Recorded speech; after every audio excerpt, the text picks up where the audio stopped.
អត់សូវមានពេលដើរលេងច្រើនទេហើយចង់រកកន្លែងដើរលេងណាដែលនៅជិតៗក្រុងចឹងអ្នកគ្នាក៏អាចមកសាកល្បងដើរលេងនៅក្នុងរមណីយដ្ឋានមួយនេះវាទាំងទេសភាពស្រស់បំព្រងជាមួយនឹងបរិយាកាសដ៏ស្រស់ស្រាយកន្លែងមួយនេះអាចនឹងត្រូវចិត្តរបស់អ្នកនរគ្នាច្រើនដែលសារតំណហ្នឹងគឺថាមានម្ហូបអាហារចំណីចំណុកបែបខ្មែររបស់យើងគឺថាច្រើនមុខមែនតែនដែលរមណីយដ្ឋានមួយនេះគឺរំលេចដល់ជាមួយនឹងសិល្បៈជាមួយនឹងវប្បធម៌ខ្មែររបស់យើងចឹងចាំការទៀតចុងសប្តាហ៍នេះអាចណាត់ម៉ាក់ប៉ាទៅដើរលេងនៅនឹងបានរមណីយដ្ឋាន Costa Studio មួយនេះពេលដែលអ្នកទាំងអស់គ្នាទៅគឺតម្រូវឲ្យអ្នកទាំងអស់គ្នាតែងសម្បត្តិចូលទស្សនាក្នុងម្នាក់ 12000 រៀលតែសម្រាប់តម្លៃ 12000 រៀលនេះគឺអ្នកទាំងអស់គ្នាអាចដូរជាម្ហូបអាហារឬក៏សេវាកម្មផ្សេងៗដែលនៅក្នុងនឹងដល់ទីនេះភ្លាមគឺខ្ញុំចាប់អារម្មណ៍ជាងគេគឺទីធ្លាបុកលក្ខនេះអ្នកទាំងអស់គ្នាគឺថាសម្បូរម្ហូបអាហារសម្បូរបែបមែនតើឲ្យតែឃើញរៀបចំបែបខ្មែរអញ្ចឹងគឺយើងអត់ដែរចោលទេជាមួយនឹងនំបញ្ចុកហើយបើសិនអ្នកគ្នាចូលចិត្តនំបញ្ចុកតើនំបញ្ចុកទឹកស្លមួយណាដែលអ្នកគ្នាចូលចិត្តបណ្ឌនេះវិញមានឡើង3មុខអ្នកទាំងអស់គ្នាពេលខ្លះពិបាកចិត្តក្នុងការសម្រេចរកទឹកស្លដែរតែអ្នកទាំងអស់គ្នាដែលសារតែទឹកស្លខ្មែរយើ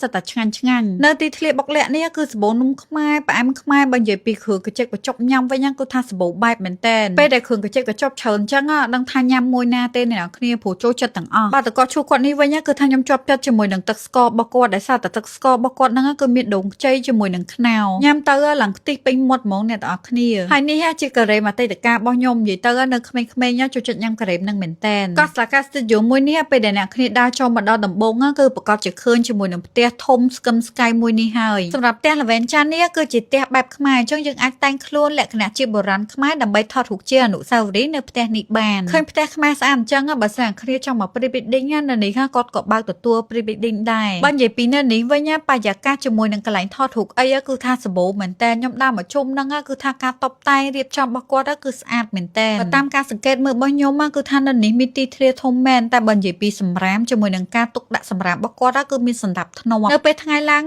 នៅនេះគាត់ក៏មានលក្ខណៈជាកញ្ចក់សម្រាប់ឲ្យយើងអង្គុយលេងញ៉ាំបាយនៅនឹងបានដែរបើនិយាយពីម្ហូបរបស់គាត់លើកឲ្យខ្ញុំវិញនេះគឺថាតំណងមែនតើអ្នកនរគ្នាដល់ភ្លាមគឺថាអត់ចាំយូរទេអានបុកស៊ីងជាមួយនឹងមាន់ដុតត្រីបឹងកញ្ឆែតយំត្រីជាមួយនឹងក្រវាញកូនត្រីបំពងល្ងជាមួយនឹងសម្លម្ជូរខ្ទិះសម្រាប់ម្ហូបមួយគឺថាតំណងមែនតើហើយម្ហូបអញ្ចឹងហើយយើងញ៉ាំក្តៅបានឆ្ងាញ់បើដូចជាប្រភេទមាន់ដុតចេះវិញពេលដែលយើងញ៉ាំក្តៅអញ្ចឹងគឺថាជាតិមែនតើសម្រាប់មាន់ដុតមួយពេលដែលយើងញ៉ាំក្តៅអញ្ចឹងជាតិស្បែកវាគឺថាឡើងជុះស៊ីតែម្ដងបាត់សម្លម្ជូរខ្ទិះនេះវិញពេលដែលយើងញ៉ាំក្តៅអញ្ចឹងហត់ចូលពោះមកគឺថាឡើងជូរជ្រះតែម្ដងអ្នកទាំងអស់គ្នានិយាយទៅមិនថាប្រភេទសម្លឬក៏អីផ្សេងទេពេលដែលយើងញ៉ាំក្តៅអញ្ចឹងបានជាតិហើយរហដងញ៉ាំតែសាច់គោបំពងល្ងឥឡូវនេះមកភ្លក់ជាមួយនឹងរសជាតិកូនត្រីបំពងល្ងម្ដងសម្រាប់កូនត្រីនេះគាត់បំពងឡើងស្រួយស្រិបតែម្ដងហើយបើនិយាយពីស្លឹកក្រូចជាមួយនឹងម្ទេសនេះក៏ញ៉ាំឆ្ងាញ់ដែរសម្រាប់ខ្ញុំក្វាញជាមួយនឹងត្រីឆ្អើរនេះអ្នកនរគ្នាអាចសាកម្ដងបានដោយសាររសជាតិគេគឺជូរច្រាស់ហើយមានក្លិនប្រហើរជាមួយនឹងក្វាញភាគច្រើនហ្មងសម្រាប់ម្ហូបនេះអាចនឹងត្រូវមាត់ខ្ញុំច្រើនហើយបើនិយាយពីត្រីបឹងកញ្ឆែតនេះវិញក៏ជាតិហើយនឹងខ្ទិះដែរអ្នកនរគ្នាហើយសម្រាប់ម្ហូបឆ្ងាញ់អញ្ចឹងគឺថាយើងញ៉ាំម្នាក់ឯងអត់កើតទេជឿយើងហៅកាមេរ៉ាមែនយើងមកញ៉ាំដែរនិយាយទៅ